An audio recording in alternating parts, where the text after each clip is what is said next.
തിരുവനന്തപുരം ആമയിഴഞ്ചാൻ തോട്ടിൽ കാണാതായ തൊഴിലാളിക്കായി തെരച്ചിൽ പുനരാരംഭിച്ചു. NDRFന്റെ നേതൃത്വത്തിൽ ടണലിൽ രക്ഷാദൌത്യം തുടരുന്നു.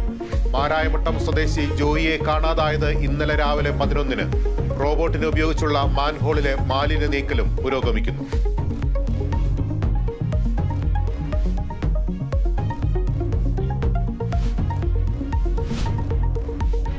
പ്രമോദ് കോട്ടൂളിയെ പുറത്താക്കിയതിന് പിന്നാലെ CPM-ൽ തുടർചലനങ്ങൾ.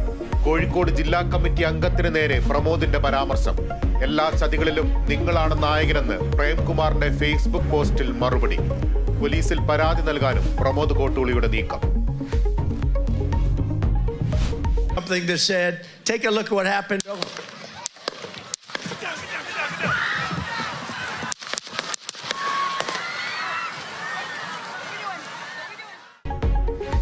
പെൻസിൽവാനിയയിലെ പൊതുയോഗത്തിനിടെ അമേരിക്കൻ മുൻ പ്രസിഡന്റ് ഡൊണാൾഡ് ട്രംപിന് നേരെ വെടിവയ്പ്.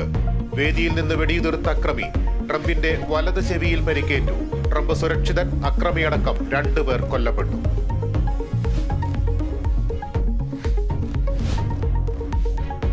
സംസ്ഥാനത്ത് മഴ കനക്കും. മലപ്പുറം, കോഴിക്കോട്, കണ്ണൂർ, കാസർഗോഡ് ജില്ലകളിൽ ഓറഞ്ച് അലർട്ട്.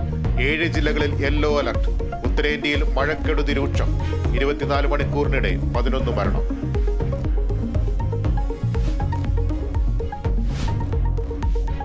യൂറോ കപ്പിൽ കലാശപ്പോര്. കിരീട പോരാട്ടത്തിൽ സ്പെയിൻ ഇംഗ്ലണ്ടിനെ നേരിടും. മത്സരം രാത്രി 12:30-ന്. വിംബിൾഡൺ പുരുഷ ചാമ്പ്യനെ ഇന്നറിയാം. നൊവാക് ജോക്കോവിച്ചും കാർലോസ് അൽക്കാരസും ഏറ്റുമുട്ടും.